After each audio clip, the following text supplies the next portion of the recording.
The wind screamed across the open plains, hurling dust and broken twigs into the sky like shrapnel. The earth trembled beneath the weight of the storm, but the Mustang mare didn't slow. Her legs, caked in drying mud and streaked with blood, churned through the broken land as she pushed her foal forward, only days old and already trembling with exhaustion. She had no plan, no destination, only instinct, only fear. Lightning split the sky, revealing jagged rock formations that had once been canyons, but now looked more like graves. The foal stumbled, and the mare circled back, nudging it to its feet with a mixture of urgency and love. But time had run out. The hill beneath them groaned.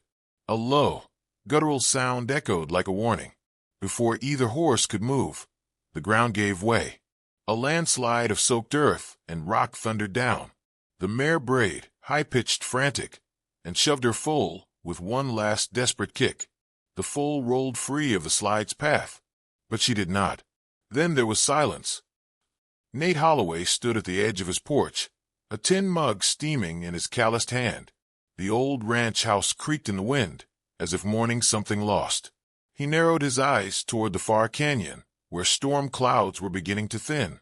He knew this land like the creases on his palms, every slope, every whisper of wind. And something about this one didn't sit right. He took a sip. The coffee was bitter, just how he liked it. Behind him, the small radio on the kitchen counter crackled with another bulletin about the government roundup of wild Mustangs. They were calling it a necessary population control measure. Nate called it cowardice, wholesale fear of things too wild to be owned. He had rescued more horses than he could count. He didn't do it for money or pride. He did it because someone had to. And because, years ago, when he'd failed to save just one horse that should have made it, he'd promised himself he'd never stand still again. The door banged behind him as Rufus, his old cattle dog, nosed his way out and plopped beside him. Nate scratched the dog's ear. "You feel that, boy," he muttered. "Something's wrong out there." Rufus whined low in his throat. That was all the confirmation Nate needed. He drove a beat-up pickup truck with more rust and paint and a transmission that argued every gear shift. But the engine still roared to life as if it, too, remembered why they were built tough. Nate didn't need a map. His gut pulled him toward the canyon's edge like a thread tugging at something buried deep. The damage was worse than he'd imagined. Trees had been uprooted and flung like matchsticks. Mud coated everything in a thick, suffocating layer. The trail, if it could still be called that, was half gone, swallowed by the storm. He pulled over and killed the engine. For a long time, there was only silence and wind. Then he heard it. Faint. So faint he might have imagined it. A cry. A whinny. He walked, boot heel sinking into the soaked earth, and Rufus stayed at his side. Nate scanned the landscape, listening. The cry came again, more of a breath than a sound, like the whisper of something too weak to scream. He moved faster now, ignoring the way his knees complained and his back tightened. He followed the sound to a place where the earth had cracked open like a wound. Mud had slid down in a thick ribbon, collecting in a gully just out of sight. Nate climbed down cautiously, heart hammering. Then he saw her, or rather, part of her. A small patch of matted fur, gray-black, shivering, stuck out from the earth. A nostril flared weakly. One eye, half closed, rolled back toward him. "God Almighty," Nate whispered, falling to his knees beside her. She was buried, alive, most of her body trapped beneath heavy earth and rock. Her chest rose in jerky, shallow gasps, and every now and then, her legs trembled with some impossible instinct to flee. "Easy," he said, his voice catching in his throat. "You're not alone." He didn't wait. He pulled off his jacket and began scooping mud with his bare hands, hurling clumps behind him. His fingers scraped against stone. He ignored it. He kept digging. Rufus barked once, then twice, before running back to the truck. Smart dog. He'd seen this before. An hour passed. Then two. Nate's arms ached, and blood leaked from a gash in his thumb. He muttered prayers to no one. Cursed out loud. Talked to the horse, as if she could understand. "Not today. You hear me? You're not dying today." She blinked. Once. He used every tool he could find. old shovels, a pry bar, even the jack from his truck to shift heavier debris. When her front legs came free, he thought she might bolt, but she didn't. She lay still, resigned, afraid. That broke something inside him. "I lost one of you once," he told her, voice gravel-thick with memory. Her name was Maple. Beautiful mare. Got tangled in barbed wire in a storm like this. I was too late. Didn't even try hard enough. The wind answered him with a cold gust. "But I'm not leaving you. You fight, I'll fight." Slowly, carefully, the rest of her emerged from the earth. When the last of the mud was peeled from her hind legs, she lay motionless, ribs heaving. Nate stepped back, gave her space. Minutes passed. Nothing. Then, with a guttural groan of effort, she shifted. Legs flailing, she fought to rise. She failed. Tried again. And stood. Barely. Nate let out a breath he hadn't realized he'd been holding. She towered, wobbling, coated in filth and scars. A shadow of what she must have once been. But alive. Breathing. "You're a miracle," he whispered. She turned her head slightly. Looked at him. Not just in passing. She saw him. And he saw her. There was a connection. Fragile. Thin as a spider's thread. But real. Rufus returned, panting, and sat quietly at Nate's feet. "You and me," Nate murmured. "We got work to do." He walked toward the truck, slowly, without turning his back on her. She didn't move. Then, with one tentative step, she followed. Nate didn't smile. Not yet. But something inside him flickered to life. Something he thought the wind had long since carried away. And for the first time in years, he didn't feel alone. The mare stood in the corral like a statue, one eye always watching the gate, the other on Nate. Her body bore the scars of her ordeal. Deep ridges where rocks had scraped her raw, patches of missing fur, and ribs that jutted like branches in winter. But it was her silence that struck Nate the hardest. Not once had she whinnied or stomped or snorted. She breathed, she blinked, but she said nothing. Nate leaned on the fence, arms crossed, face drawn in quiet thought. He'd named her Whisper, though she hadn't made a sound. Maybe because her survival had come not through noise or protest, but through stubborn, quiet endurance. Rufus lay in the dirt beside the gate, chewing on a stick, tail flicking lazily.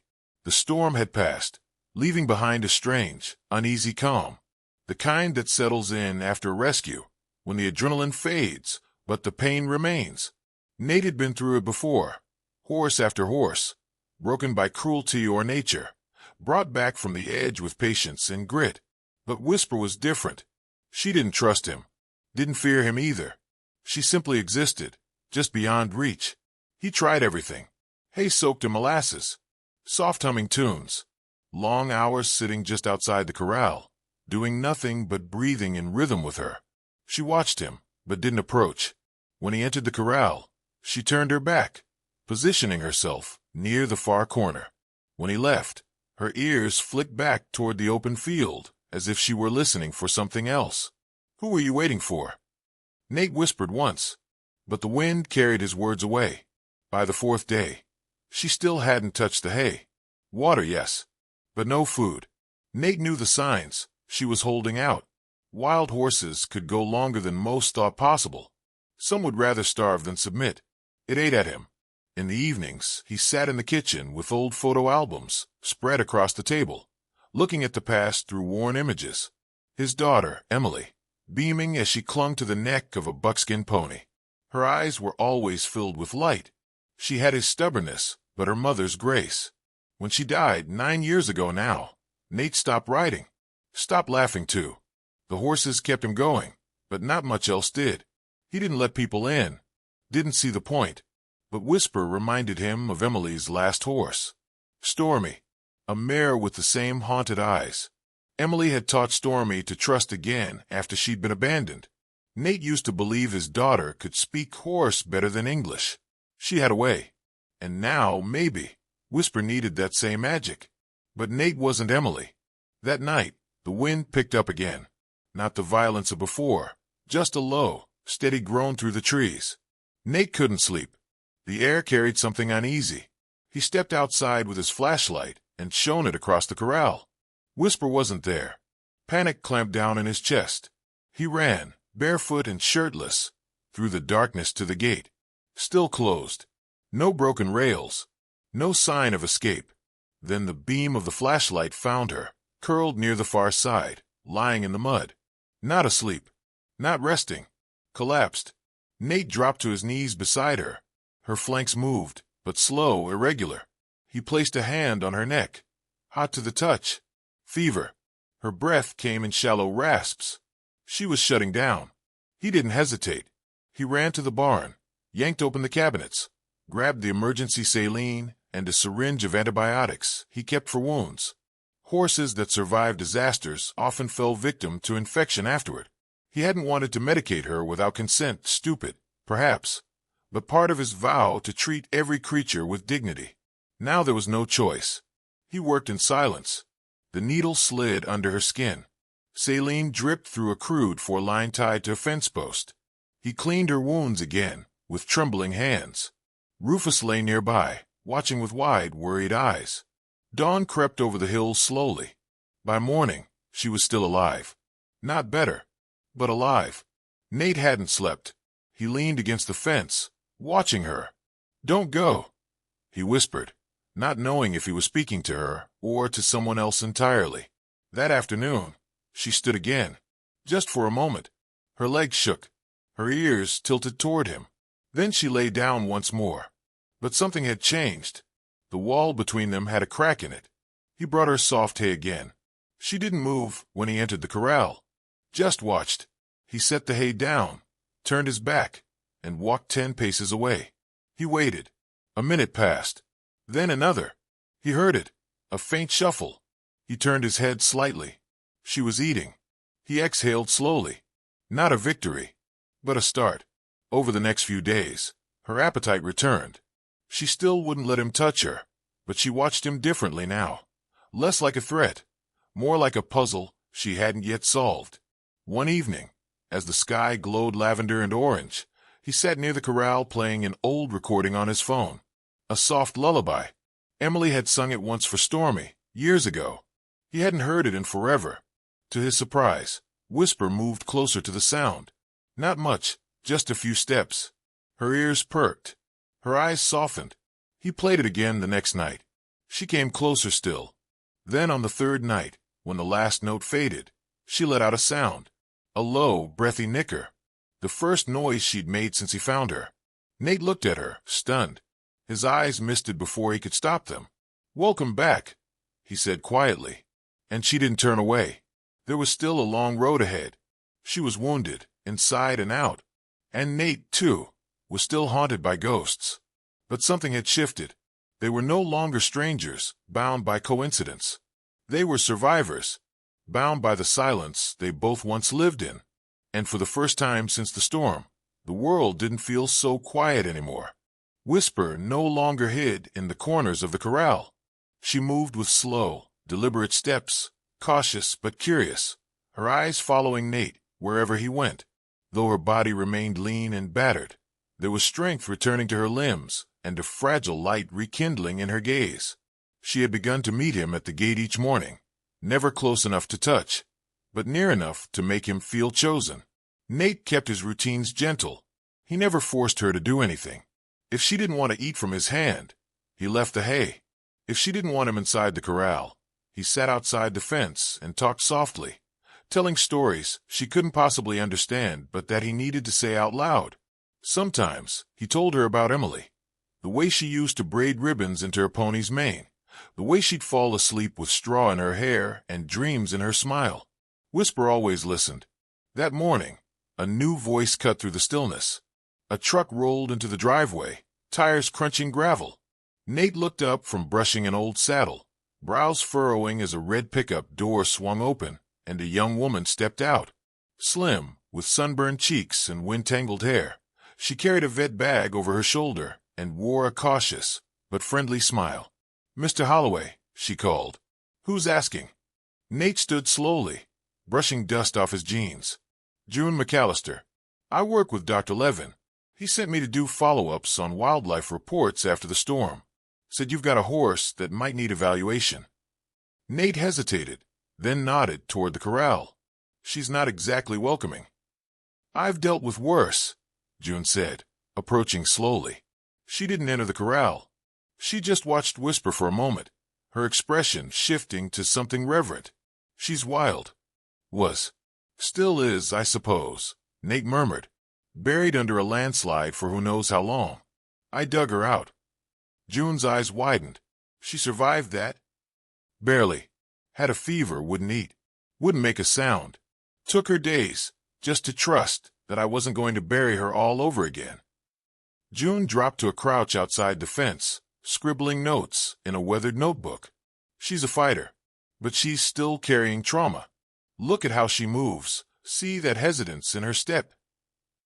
I've seen it, Nate said. In her. In others. In myself. June glanced at him, her expression softening. You mind if I come back tomorrow? I won't touch her. Just observe. She might not like you at first. I don't take it personal. Over the next few days, June returned. She never brought tools unless Nate asked. Instead, she brought patience. Whisper didn't trust her, but she didn't shy away either. June took her time, letting the mare get used to her scent, her presence, her silence. Nate hadn't realized how much he'd come to enjoy the company until one morning when June didn't show. He caught himself glancing at the drive more than once. Whisper seemed unsettled, too, ears twitching, steps restless. When June finally arrived later that afternoon, Nate didn't ask where she'd been, but she looked tired, and her eyes held the heaviness of someone who'd seen too much in too little time. Long morning, Nate asked, handing her a bottle of water. Found a foal up near the ridge. Dead. Coyotes got to it before we could. Nate swallowed hard, his jaw tightening. Was it hers? I don't know, June said quietly, but it could have been. They both looked at Whisper, who stood beneath the tree Nate had planted years ago. She wasn't grazing, just staring off toward the hills, her eyes distant, unreadable. She's still searching, June said. Or mourning, Nate added. That evening, the sky turned orange with fire and shadow. Nate sat on the porch with June beside him, both of them silent. Rufus lay at their feet, chin resting on his paws. I used to think I was doing this to save them, Nate said suddenly. But maybe I've been waiting for one of them to save me. June looked over, her voice gentle. Has she? I don't know, he answered. But when I hear her hooves in the morning, it's the first sound that makes me believe there's still something good out here. The next day brought the first test. A distant rumble of thunder, soft at first, but growing steadily louder, rolled across the hills. Whisper froze. Her muscles tensed, and her head snapped toward the horizon. The air had changed. Thick with pressure, the scent of rain and electricity. Nate stepped out with a calm urgency. It's okay, he murmured, walking toward the corral. It's not like before. But to Whisper it was. Her ears pinned back. Her breaths came faster. She paced the fence, tail lashing, hooves churning up dust.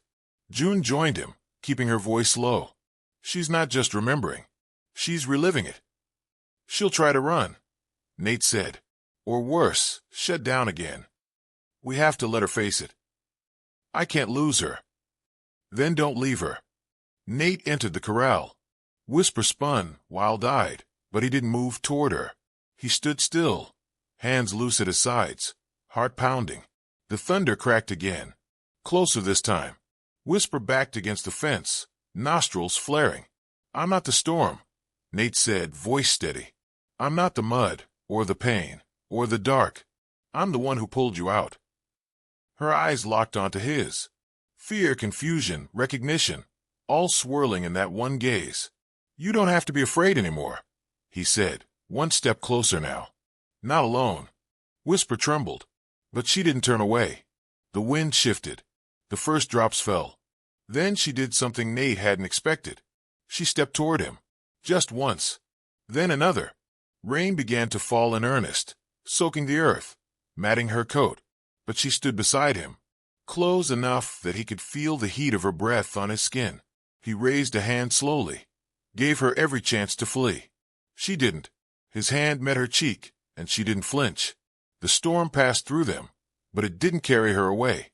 That night, as the rain tapped the roof in soft rhythm, Nate sat by the window. June had gone home. Rufus was asleep. And Whisper stood in the center of the corral, head high, tail swaying. Stronger. She wasn't just surviving anymore. She was beginning to live. Whisper's hooves struck the earth, with rhythm now, not panic. She moved with purpose around the paddock, lean muscles stretching beneath a coat that had started to regain its shine. The hollows in her body had softened, the shadows in her eyes not entirely gone, but pushed back by something steadier. Confidence, maybe. Or trust. Nate stood at the fence, arms resting on the top rail. His hat shaded his eyes from the morning sun, but the lines on his face were clearer now. Not from weariness, but something lighter. He no longer watched Whisper with worry, but with quiet admiration. The mare he'd pulled from the dirt had returned from somewhere far deeper than he could reach. And now, every step she took was a reminder that survival was not the same as healing, but healing was possible. "She's almost ready," June said beside him. Her vet bag dangled from one shoulder, the zipper half open. She hadn't needed to use it in weeks. Nate nodded. "I've been thinking the same thing." "What will you do when she is?" He hesitated. The question struck harder than expected.